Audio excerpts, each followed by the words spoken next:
now my mind is blown. No surprise, guess I should have known. Oh, my mind, now my mind is blown.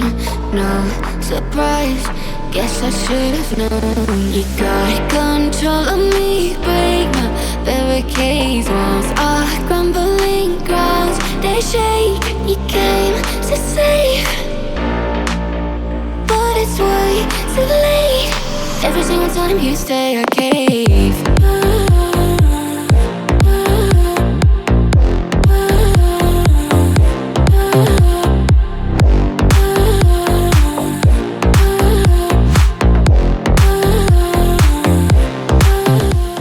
5, where we are exploring what it means to be neurodivergent in a neurotypical world and how we can help each other navigate it.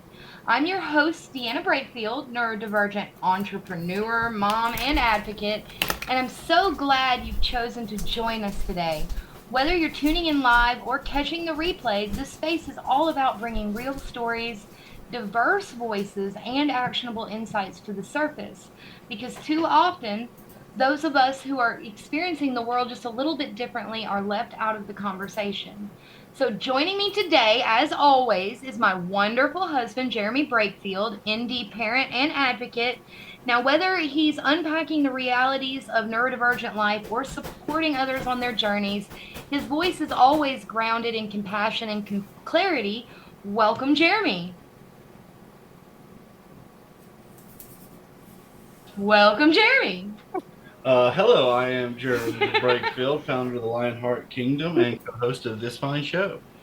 And hopefully our other co-host will be joining us shortly. With the time difference between the U.S. and Australia, sometimes it makes that tricky. So hopefully Stone will be with us tonight. We'll just have to wait and see. But I am thrilled to welcome back once again the absolutely amazing Cara Wilson, a dynamic thought leader and advocate who is pretty much dedicated herself to building inclusive spaces. We're so glad to have you back here, Cara. Welcome. Oh, thank you. I'm so excited to be back on this show. I love what you are doing, and I am all in support. Okay, so tonight, our conversation is one that kind of haunts a lot of people in the neurodivergent community. And I use that word specifically because tonight we are talking about when high functioning hurts, the cost of being capable. Now, too often being labeled as high functioning comes with hidden struggles, pressure to mask, the dismissal of very real challenges, and the exhaustion of living up to unrealistic expectations. So we're going to start unpacking what it truly means to carry that label of high functioning and how it can be harmful and how to honor it without shame. So let's get started. Cara, I'd love to hear your first thoughts.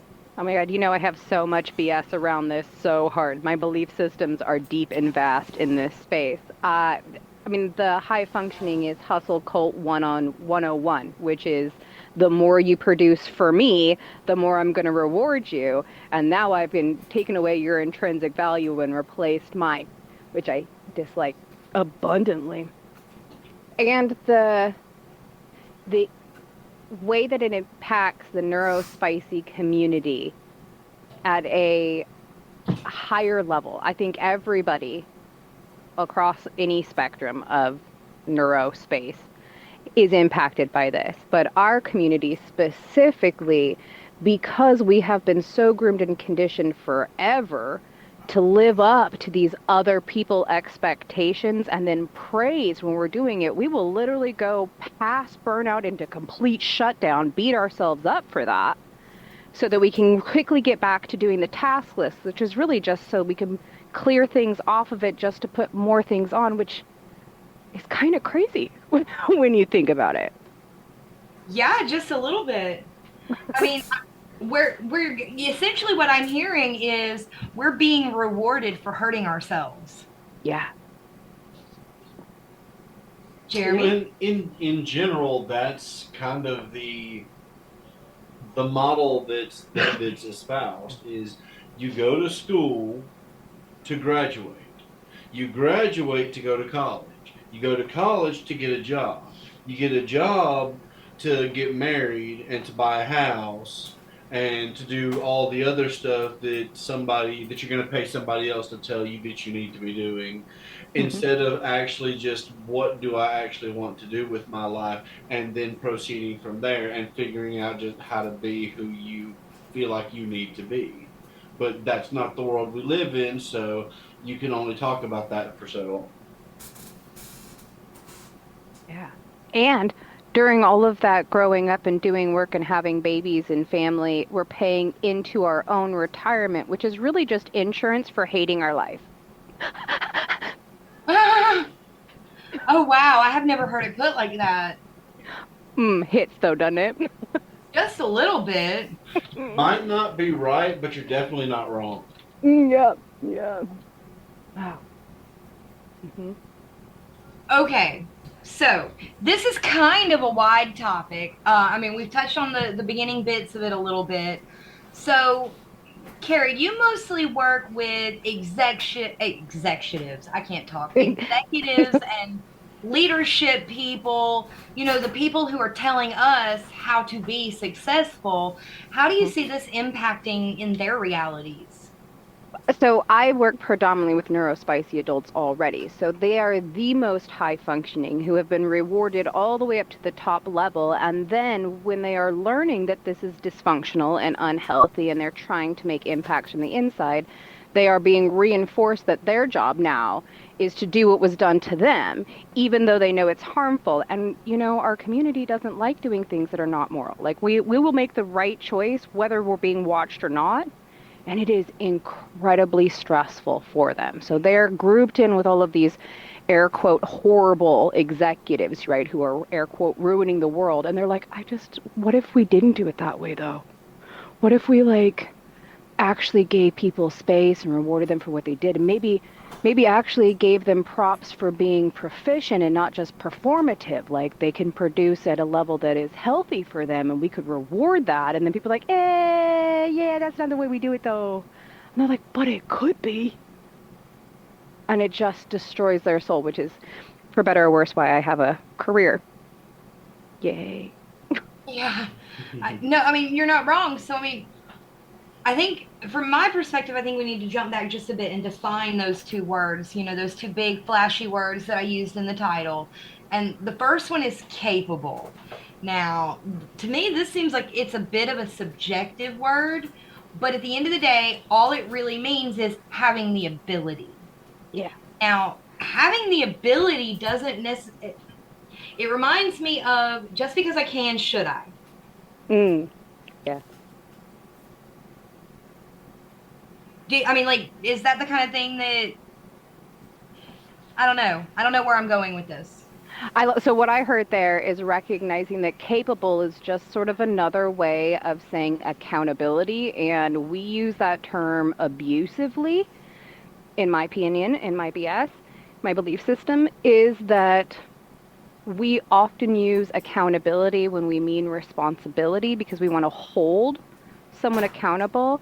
But look, anybody who's listening to this knows that, one, everything is harder when your armpits itch. Period. That track. Right? And you never know when your armpits are you're going to wake up in the morning with a to-do list and all of the energy from the day before and wake up that day and be like, not today though. No, this is one of those not days. Now I have to realign everything. And there are still people out there who are like, but you're so capable yesterday, so you should be able to just show up exactly the same today. And you're like, no, because yesterday I was in fixation mode and I worked for 16 hours and crammed through so many things. I also didn't eat. I forgot to drink any water. I went 16 hours without going to the bathroom, and now I have to pay for that because I'm a meat suit full of hormone soup. Mm-hmm. Yeah. I like that. I like that a lot because that's you identifying how you have to live your life. You identify that you're going to spend 16 hours doing this thing, and so afterwards you have to do this other thing to bring you back into balance. Yeah. And for me that is wholly important. because we all have that. We have to learn how to live in this reality. We can have our wants of how things should be or how things ought to be, but at the end of the day, it's how are things really? What is your life actually like? What do you have to do to bring yourself back into balance? Figure that out and follow that path. Yes. And that's the difference between accountability, which is me taking into account my ability to deliver whatever results today. And some days rock star, and others days rock. But we often use responsibility in the place of, or we use accountability in the place of responsibility. Responsibility is a task. You can hold anybody to responsibility. You put it on a job description. It's pretty darn straightforward. But there's a lot of work that needs to go into just doing a simple job like that. Mm-hmm. And so when we try and hold people accountable, what we really mean is we want to hold them to the responsibility, but we don't take into account that every day might be different. Okay, so if I reframe that a little bit, it's essentially you think I'm capable, so you're going to hold me accountable for what you think I'm capable for or capable of, making it my responsibility and not your fault. Yes.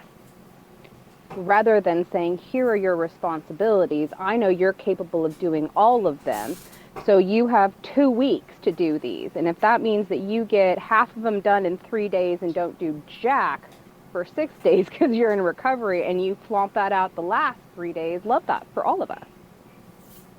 Mm-hmm. That's the way it should be. Agreed. Okay. But we don't do it. We do the way Deanna said, which is, toxic and destructive. It kills people.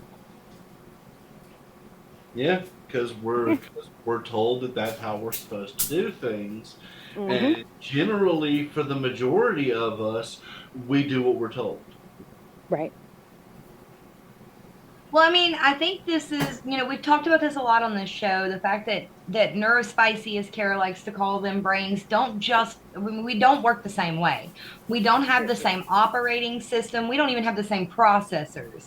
So if a neurotypical person, and mind you, this model isn't even good for them, can do the 8 to 5, Monday through Friday, recover for 2 days, rinse, wash, repeat, that doesn't necessarily mean that that's our model. I mean, the simplest way is that I equate this is men do actually operate under that model fairly well. They operate under a routine that is on a daily timetable 24 hours versus women operate on a monthly timetable. 28 days.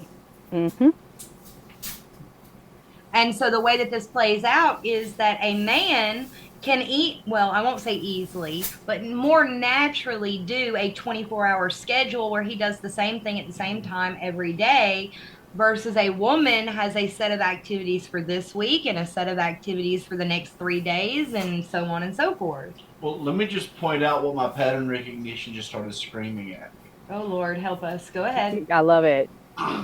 Okay, so I very much believe in, nothing is actually new. All patterns just repeat, throughout the cosmos. So what I'm hearing here is that men have a solar cycle of how we're supposed to do things, and women have a lunar cycle of how they're supposed to do things. Bravo. Mm-hmm. Yes, Now, if this is applicable, then why don't we all try and move into that direction and try and facilitate that way of living, instead of trying to scream everybody has to be on a solar calendar? Yeah, that's a great question. I would love to hear the answer to that. I think my BS is because the world was originally created by the system, by men, right? That's where we're at right now. Not originally, because a lot of the more ancient cultures, absolutely, for example, the Native American communities here in the United States, one of the things that they hold really true and dear is that women are more the visionaries, because they work on that 28-day cycle, that monthly cycle. Their job is to foresee the grander image, the big cycles of life. And then the men are the ones who go do it, though. Like, they make the decisions about how we're going to accomplish that because they're running on that day to day and they're just busting through every day. Mm-hmm. It has been done. We absolutely could do it. And it's hard because this is the way it's been, and that would mean change. And I don't know, people are real weird about change. I think it's the only constant in life, but that's the me thing, I guess. Well, that's not a you thing. That's a reality thing. I mean, from the moment you take actually, before you take your first breath, change is the constant of reality. Mm-hmm. Okay, so here comes another pattern that just started running. I guess I'm pattern guy tonight. Okay, so based on what was just given, so men seem to be more attuned into the analytical aspect of getting things done, whereas women are more attuned into the wisdom aspect of what needs to be done in the grand scheme of things. So then, would it be fair to say that in the original potential of putting us all together the way it's supposed to function, is that the women essentially go, hey, this needs to get done, and then the men are supposed to figure out how to make it happen? Historically, that is how it has been. The women are like the executives, and the men are the managers of operations. So what you're saying is we're supposed to tell them what to do, and they're just supposed to do it. Right. Here's the catch to that, though. We're supposed to tell them what to do, but not how. Ooh. Ooh, we're supposed And to I tell already them why, irritated not some how. people. Mm-hmm. Mm-hmm. Okay, I think we have crawled way down deep into a sideways rabbit hole about the intersectionality of sex and societal structure or something like that. It's just philosophy. You know. Okay. I know that's scary, but it's just philosophy.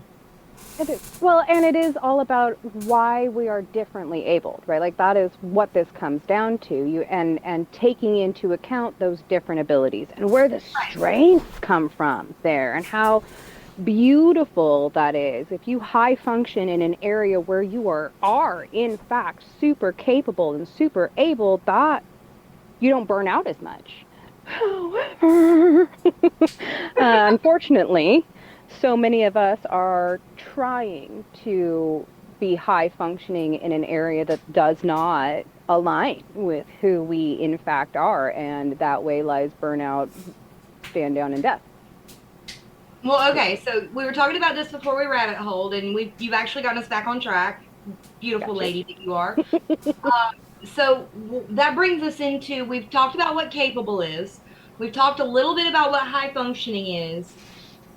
But the topic was the cost of.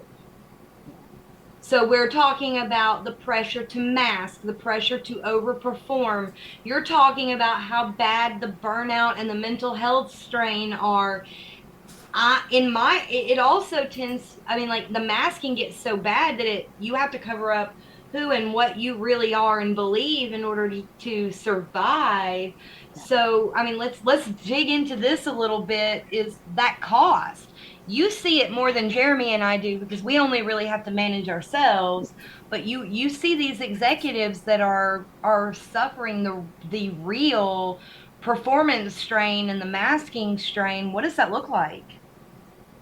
Brutal. I mean, I know I kind of tongue in cheek threw the death thing out there several times, but I'm serious. I mean, it really is. The pathway that you see is people getting promoted and praised, and it from the outside looks so good. And then you talk to them, and they're not eating, they're not sleeping, they have depression, they have anxiety. The burnout is so real that they're not even real people when they get home because they've been masking for so long. They don't even know what that means. And heaven forbid they be late in life diagnosed. And then suddenly they have all of these tools and resources and knowledge, but then their super connective brains starts tracking these patterns and they're like, what do I like that? Is that my favorite color? I don't even know. Do I even like orange juice? I don't even know anymore. And their whole world dissolves to a standstill. And some manage to get off that cliff and really go and find their own path. But we talk about falling off the cliff all the time in this community. And our our friends, our loved ones, our fam ends up in dark basements playing video games because it's the only place that they have any kind of sense of control, or dying, literally. Mm-hmm. Well, I mean, what I'm hearing you say here is that these people have gotten so good at convincing themselves that they can hold it together when they're out there, that as soon as they get a moment, a quiet moment that the outside isn't pulling on, they completely fall apart. Literally. Yep. So, what is that? I mean, like, we're talking about it in a general sense of terms. So, we've said that, they don't eat, they don't drink enough water. I mean, this is a reality, y'all. I'm in a food hole at the moment where the only digestible food in the universe that isn't automatically poison is pizza rolls. We've all been there. Yes. But I mean, like, what is this? How does this show up in their relationships? Oh, think about your own worst day, right? Not the rock star days, we love those, but the rock days where you are not really even human anymore and communication may come out in sentences or just angry word burst. And and and you do that to the people who are there supporting, loving, and caring for you. So whether it is a business relationship or a loving relationship, a parent-child relationship, this is that spot where we've convinced ourselves that everyone else is right. There isn't something so inherently wrong with me that the very real cost of showing up according to everyone else's expectations that's literally killing us doubles down, and our mind monsters get even louder. So it's like your worst day, but in surround sound. Because now you know you failed at work, you failed with your family, that you are just a failure. And you're not just having a down day because you're tired and didn't do the meat suit basics because of hyperfixation. You Ooh, pushed past that. you said something that I think you might have missed, that you said, you know. Yeah. And because that's important, because your brain is playing tricks on you. It's Yeah. lying to you. Yeah. Yep. It does that. Even the hyperfixation is a lie, right? Okay, expand on that. Yeah. Sorry, I don't. Jeremy, did you have a thing? Because I don't want to cut you off. He's nodding along. Okay, okay. Yeah, so even a hyperfixation is we get so excited because we're so air quote productive, right? Ooh, hyperfixation means that I'm getting things done, that I'm doing so well. I'm fixated on this, which means I can do it. I have abilities. Not that my brain is completely pushing out any of the basic things I need to survive so that I can fixate on this thing and move through it to usually make somebody else feel better. Okay. So as you were talking, I was kind of getting this, and this is not this a crude image, but this mental image of a guy that I know sitting in his mom's basement, one light bulb flickering, the room deteriorating around him, but he's so proud of the 1,000 hours he just put in on a video game and got the Yeah. last achievement. Yep. Yep. Yeah. And I know that's a scary image, or it may not even be a realistic image to some of our listeners, but more than a few people in the neurodivergent community end up living some version of that reality Yeah. in an effort to hide from that high functioning label. Yep. That's the falling off of the cliff. Yeah. Okay. So, I mean, we know what burnout rates are like in the neurodivergent community, ridiculously high. We Yep. know that masking and this capability that we seem to have, even though we don't, it shaves not just years but decades off of our life. How do we start moving around this? How do we start redefining it and pulling in context on how to overcome these struggles? I have so much BS on this, and it's going to be different for every person because every brain is different. 8 billion people on the planet means there's 8 billion different ways to go about it. Right. However, I think there are some basics, and the first is really I'm going to say that EI word, emotional intelligence. Yeah. Yeah, I know. I'm sorry. Man, we already talked about accountability. Now she's bringing emotional intelligence. This. Mm-hmm. And it really is an understanding of that, right? That the emotions take 58% of our actions into account. Like we react mostly rather than respond to stimuli. That's what a fixation is. That's that hyperfunctioning. That's the masking. It's all pre-programmed stuff that we are living through. And when we stop, and this, it's really easy to say, this is insultingly simple, which means it will be the hardest work of your life. Yeah. Right. Which is to stop thinking of things as good or bad. It is either productive or unproductive, and that's it. Masking, not bad. Masking is fantastic. Every person on the planet masks in some form, way, or another. That is a protective stance. You put the mask on so that you are more safe and can navigate whatever is going on. That's not bad. It's really unproductive if that's all you do, because then you lose self. But it's really productive if you're in a large crowd and need to navigate your way from one side of the room to the other. Well, I mean, the most simple form of masking we learn as kids, and that's you don't run around and be a crazy person in front of your grandma. Save that Right. for when you're at home. Yes. And that's great because you might give grandma a heart attack, which we don't want. So it's not the good or bad. That's not these things that we talk about and get so attached to. They're neither good nor bad. That is a positive, negative, that is relative. And if you can do the work to let that go, then you get the opportunity to start saying, well, what is serving me? What is serving me? So 16 hours of hyperfixation serves no one. I'm going to say that again loudly. 16 hours of hyperfixation serves no one. I don't care how productive you feel.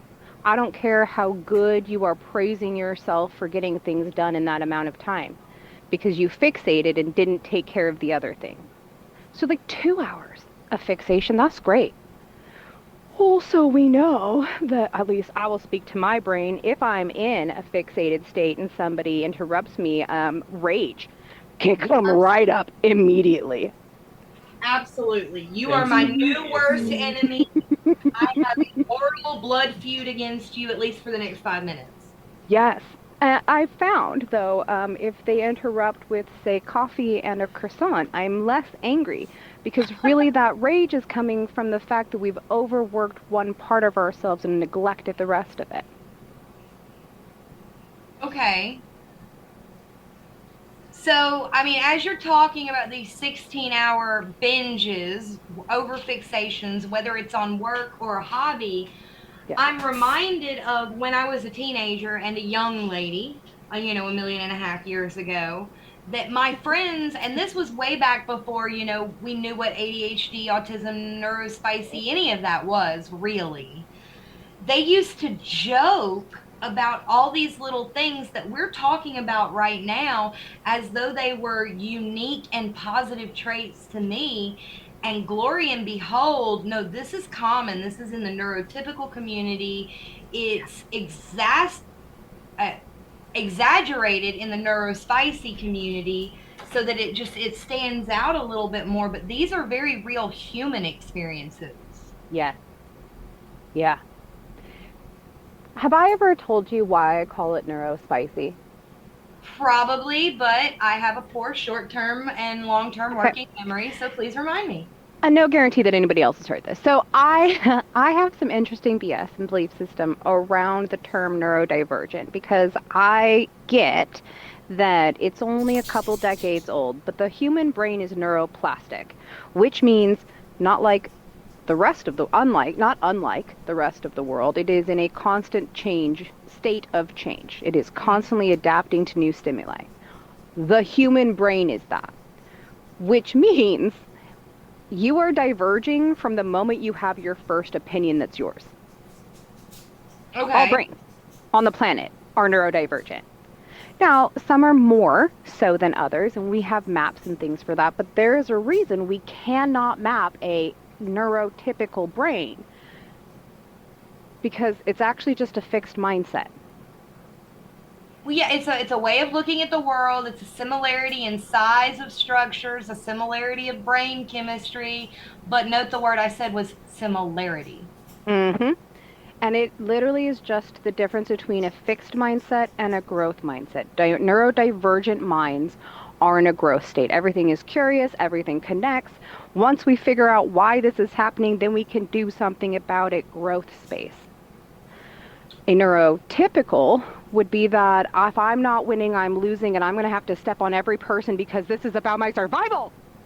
And we all have it. We all have that space. And the more a divergent brain pushes itself below the line into that space, the more it harms us. I mean, it harms everybody to be in that survival state. We're built for thriving, and we are constantly running survival programming on a machine designed to thrive.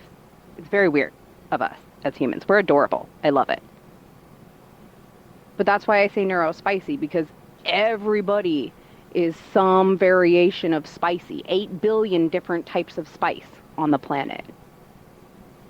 Right, no, I don't disagree. I mean, human beings are essentially like computers. We all have different hardware, even if it's just slight modifications, and no two of us are running the same software. Yes. Some of us are just more spicy, right? Some people are like salt, and other people are like cayenne. I think I'm a red cardamom myself. I like to think I'm lavender, but I'm probably something more bitter. No, Anyway. I can lavender. Sorry, go ahead. No. I was about to go into a hole, and I know I was. Okay, so please continue. I cut you off. I know I did. I mean, so that is why I say neurospicy, because neurodivergent, I reject that terminology based on science, because every brain is neurodivergent. So when people come for the neurodivergent, air quote here, that's literally all of us. That's weird. I don't get it, and I don't support it, so I'm not going to accept that language. Okay. And it's all around this same idea that we are constantly promoting burnout as if it's a sign of productivity. Jeremy, you're being unusually quiet over there in the corner. Because the nice lady is saying everything I need to say. Okay. Come on, I know your brain is making some amazing connections right here. What you got? Well, I don't have it memorized, unfortunately, but there is a quote from Marcus Aurelius's Meditations where he talks about there's I think it's like 3 or 4 different things that is claimed that degrades the human soul. And one of those that blew me away the other day when I was reading it was that whenever we mask, it degrades the human soul. Whenever we do something that's false, I wish I had the book right next to me where I could just straight read it instead of badly quoting it. But No, I remember you talking about this the other day. It essentially boiled down to the less authentic of a person we are with those around us, the more we damage ourselves and our not just how we're seen, but how we see. mm, And I think Cara's been hinting around that a little bit. Is when we're over masking, when we're harming ourselves, it's not just the way that other people see us and interact with us that's damaged, but it's the way that we see the world, because our outlook loses its sparkle. We become more negative. We actually start to intellectually self-harm, even if we're doing all the right physical things. Yep. And I think that that's why this topic disproportionately affects those who are classified or diagnosed with their particular brand of spice. Because now they know, right? Like, you can know that this is true for like everybody masks, everybody struggles with stuff since like literally the 2nd century. But you don't know until you know it. This is a lot of knowing. And even when you know doesn't mean that you're going to do something to change it, right? Like that's the adulting. part of life. But if we know this, Right. if we know this together, we can support each other and just not doing the crazy stuff. So how do we bring someone to or rather, I won't say bring someone, because there's that old adage you can bring a horse to water, but you can't force it to drink. Yeah. So, but when someone is ready to drink, how do we help them? Okay, this is again going to look incredibly different on every different brain and body, and is also insultingly simple, which means the hardest work of your life, which is simply to be more authentically you. Okay. And for multiple, right, it's insultingly simple, but there's a lot of science behind this. So epigenetics shows that how we choose to engage in the world around us, let's say authentic or unauthentically, if we choose to be more authentic, even when it comes with pushback, even when it might irritate somebody, when we make that choice, it changes the way our DNA presents and prints the proteins that make our meat suit. So you literally can impact how your DNA is presenting by choosing authenticity. And we also know now that you can watch that impact ripple into the people around you. So simply choosing to be authentic yourself creates a dynamic change at a DNA level that ripples into the people around you. So if you find people in your life who are starting to kind of want to maybe they're not even ready to fully unmask, but they would like to try 2 minutes a day. Maybe they're ready for that. And you can just unmask in front of them and be whatever that is. It will make their 2 minutes easier. Okay, you are bringing to mind a quote from somebody. What is her name? Mary Ann Williamson. She was quoted in Millionaire's Mindset, and it's paraphrasing this, but it's essentially when you let your own light shine, you unconsciously give permission for other people to let their light shine. Yep. And now science has validated that woo-woo statement. Yep.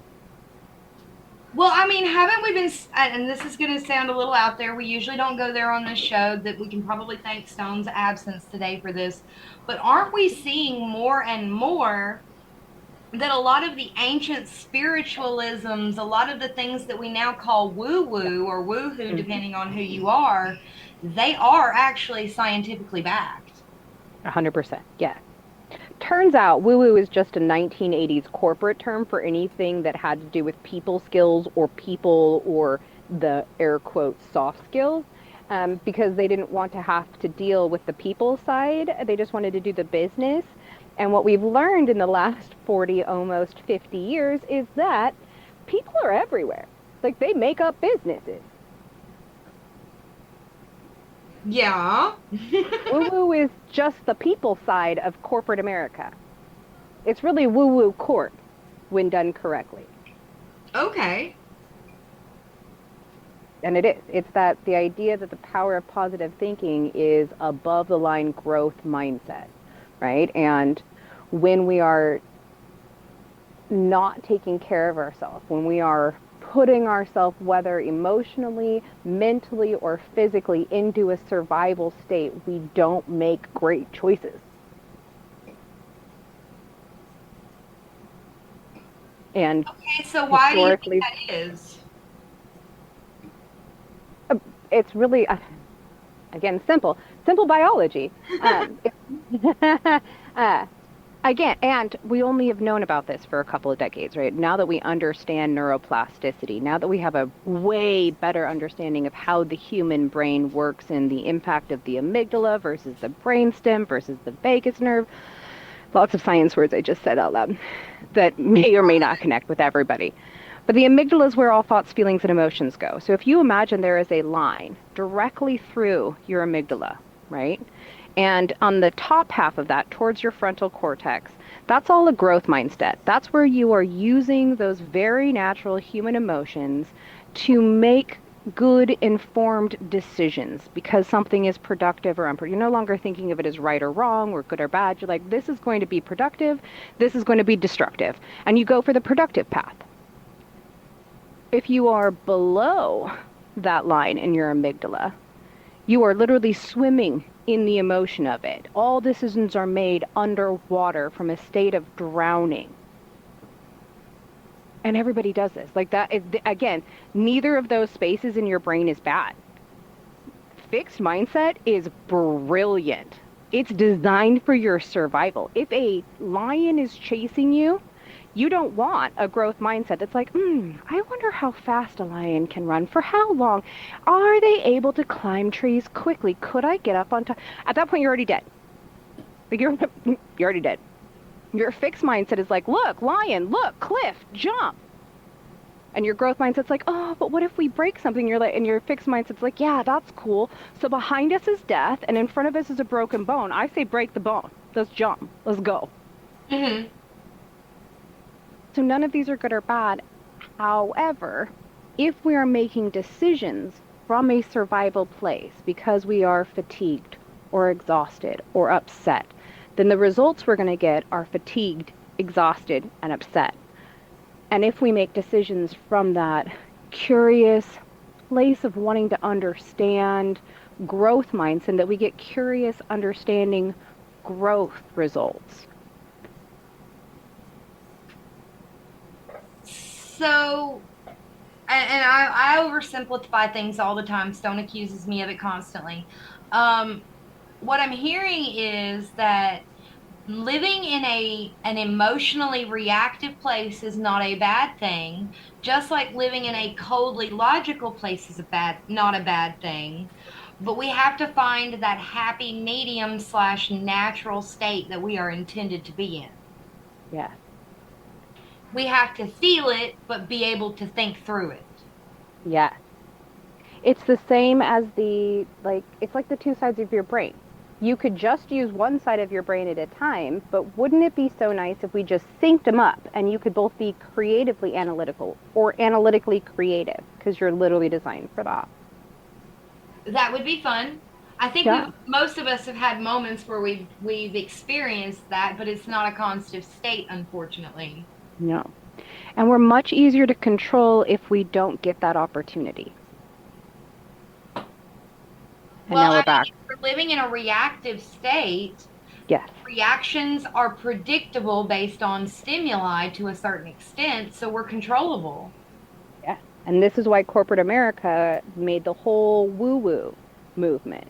Because heaven forbid that a human who is upset practice a breathing technique to calm their nervous system and show up fully and authentically. Because if they did that, then they might challenge what is going on around them. And 80s corporate America did not want that.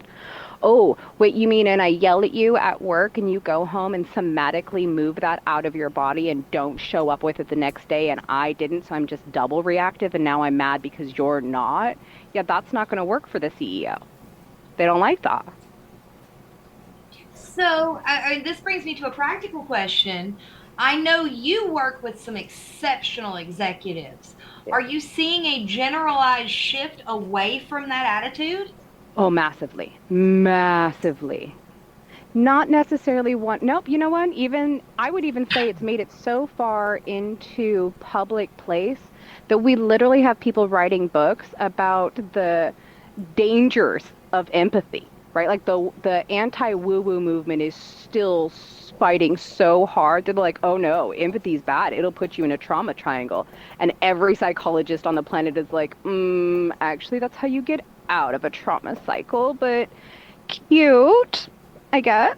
Okay, so you may have just used a word I don't think we've used on here before. Now, I heard you call it two different things, a trauma triangle, a trauma cycle. What is that? So the trauma triangle is it's a very common trope that we all kind of fall into, where part of us is the hero, part of us is the judge, and part of us is the victim. And we just run through that triangle over and over, where somebody has to be right and somebody has to be wrong, and that's how the hero wins. Ah! And we know that really, as soon as you have a little empathy for the villain, and you're like, oh, you're making all of these choices because of trauma. Hmm, you should process that. Or the victim, and you're like, wow, you've gone through some really terrible things. I'm not going to fix you because you're not broken. I don't have to be your hero. Now suddenly the triangle doesn't work. Okay. I think I understand. So somebody always has to be either inflicting trauma on you or rescuing trauma on you, because in my experience, most people live in a victim statehood. Yes. Yep. Okay. I think the correct terms are victim, persecutor, and rescuer. But all three of those roles perpetuate disempowerment stemming from trauma. So you said something earlier that I don't entirely disagree with, but empathy can be a bad thing from my perspective because, and I'm about to go a little woohoo myself here. Bring it. I'm in. In my friend circle, I'm considered to be a bit of an empath. Do I always pay attention? No. But am I usually aware if I pay attention? Absolutely. And I can tell you that has been my downfall as often as it has been my saving grace. Oh, absolutely. Well, and I would say that empath and empathy are not the same thing. No, one is an action, one is an awareness. Yes.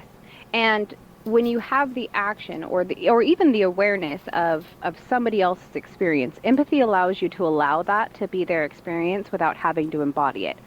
However, many empaths, because we're just sort of new in this post-80s bringing back the woo-woo stuff, they have not been gifted the grounding techniques that allow them to allow other experiences to be other and recognize it, be aware of it, hold space for it, but not embody it. Mm-hmm. And a lot of the empaths I know embody so much of other people's trauma, which can be that is literally stepping into this trauma triangle. They are holding this space and victimizing themselves, trying to be a rescuer holding that space, but also blaming the other person for having like literally all of it. And it's interesting. I think that we're playing with this thought process of empathy and empaths, because I know that a disproportionate amount of people that are neurospicy, because of the way that our awarenesses work, whether we are empaths or not, we are hyper aware of the energies in a room, and that is part of the problem. Yeah. And been told it is our responsibility to adapt, adjust, and make better because we've been blamed for it. What do you mean when you say we've been blamed for it? For lots and lots of different reasons, because we are the air quote outcast in most spaces. Okay. Right? If things go sideways, whether we will be the scapegoat or not, we have often been that in our life. So there's a trigger that our brain says, oh, you see it, it's your job to take care of it, and you know that, so you better figure it out. Even though that's not really any of our jobs. It turns out other people can handle their own trauma, and it's way better that way because it's theirs. I also have big BS on that. Look, I think I could probably fill an entire 3-hour show 3 times a week with all of the beautiful, wonderful BS you have. Just saying. Just saying. So next week. Yeah. Okay, so we've talked, we've really dug into a good bit of this at this point. So you're a coach. This is one of the things that you do on the regs. Yeah. What is maybe 1 or 2 tools or practices that somebody who is maybe just learning to let this high functioning moniker go and just be themselves, what are 1 or 2 tools or practices that maybe they could use to protect that fledgling growth that's happening? I love that question. The tools are going to sound really woo-woo, so apologies to everyone listening who already don't like that. However, they're all really backed by science. So breath work, just simply taking in a 4-count inhale, holding for 2 counts, and exhaling for 6. What that does on multiple levels is the oxygen changes the way that your nervous system, it literally helps it de-escalate whatever situation is going on. It also allows your brain to jump into that frontal cortex and function a little more clearly, right? In a mind synchy kind of way. So physiologically, I love the word inspiration because inspiration means both the brain aha moment as well as the inhalation of oxygen. So inspiration leads to inspiration, which I think is so fun. Words are cool. Right? And people get real weird around it, but what you are doing is you are forcing your brain into present moment awareness by counting and becoming aware of your breath, and you're putting yourself not only in your body but in your frontal cortex. And then for our community specifically, somatic movement is amazing, and there's a whole bunch of woo-woo around the term somatic. However, at a biological rate, it is the reality we all know that our bodies hold on to memories, right? Way longer than our brains do. It is the same reason that grandma died on February 12th, and you're 20 years later, and it's February 12th, and suddenly you're just so sad. And you really can't figure out why, like nothing bad happened today. And then you're like, oh, grandma. Because your body remembered even when you did not. Okay. And because that is true, we like to move our bodies. We hold so much in. That's part of my BS on why we stim so much, both verbally, so that we can activate that vagus nerve, and physically because we are holding so much in all of the time. It has to get out somehow. So giving yourself permission to stim, whether that's your hands, whether it's rocking, jumping on one of those like little baby trampolines, one of the greatest ways to somatically move things out of your body. Simply because your body doesn't have to hold it all the time. So breathing and moving. Well, I mean, our community is known, you've got ADHD, you talk a mile a minute because it's soothing to hear your own voice. Or if you've got autism, we've got rocking, we've got pacing, we've got hand flapping. I mean, there's a million different little things that we do that it's physical combined with some sort of verbal or breath work that soothes us. Yep.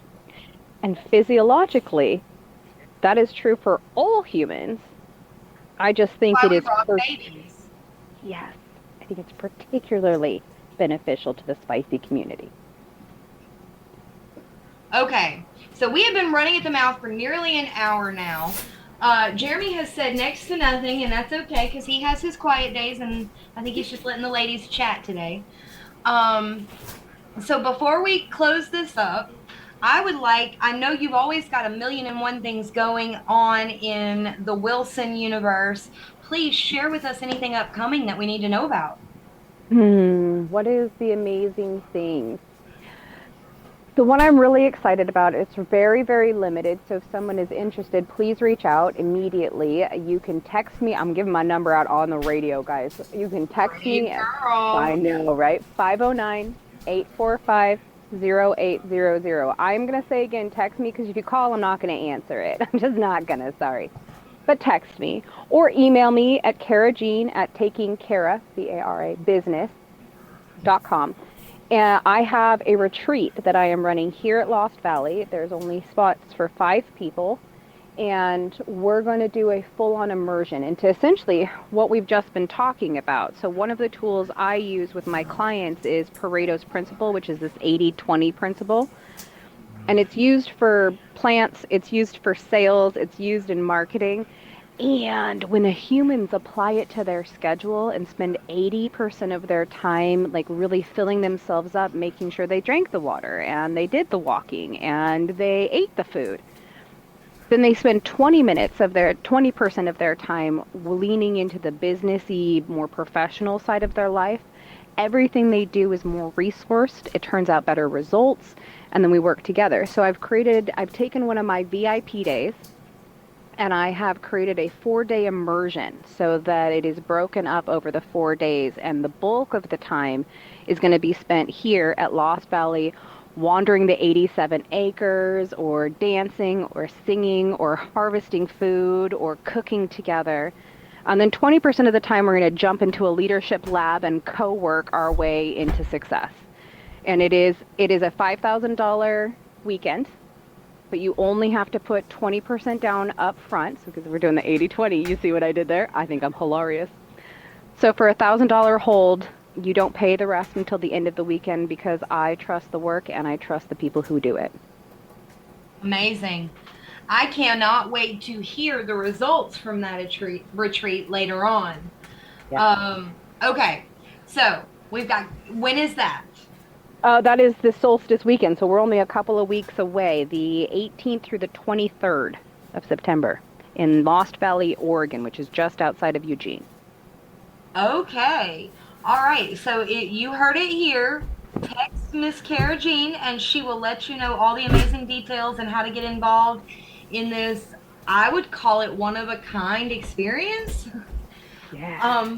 Okay, so I am losing track of my thoughts. Of course, that would happen right here in the last few minutes. Help me, people. We can't have dead air. Jeremy was practically bouncing in his seat when you were talking about this retreat, by the way. I would love for you both to come. If you know anybody who needs this, like I really want this to become something that we do at minimum quarterly. Because I think it could really, for the first 48 hours allows your nervous system to settle, which means the next 48 hours you are creating highways in your neuro pathways. It's going to be good. I'm so excited. Well, all I can say is everything that you're involved in is good. Okay, I think I have pulled myself back around on track. Okay, so today we were talking about the cost of high functioning or rather the cost of being capable when you're labeled as high functioning. And we've kind of recognized that capability, regardless of your level of functionality, is something that we kind of abuse each other a little bit on, and we can grow there as well as growing from how we treat other people, not just how we're treated. I mean, is that a good sum up? Yes. Okay, so then I will bring our awareness on to next week's show. I'm actually looking forward to it, especially with Cara talking about her retreat coming up, because we're talking about overstimulation of the system, not giving the body what it needs. And next week we will have the amazing Jack O'Brien on with us, and we'll be talking about neurodivergence and sleep and why it feels so hard to get right. So that will be a very, very interesting conversation. I'd like to thank you again, Cara. Do you have any last thoughts for us before we sign off for the day? I am just so grateful for being able to participate in this, and I love that you are holding space for this conversation, because I think it doesn't just make the neurodivergent community better, I think it makes the world better. So thank you for that. All right, thank you. Well, same time, same place next week. See you Sunday at 5 p.m. Central. This has been another episode of Neurodivergent News. Let's lean into our differences together, because that's where the magic really lives. See you next week. You got control of me, break my barricades, walls are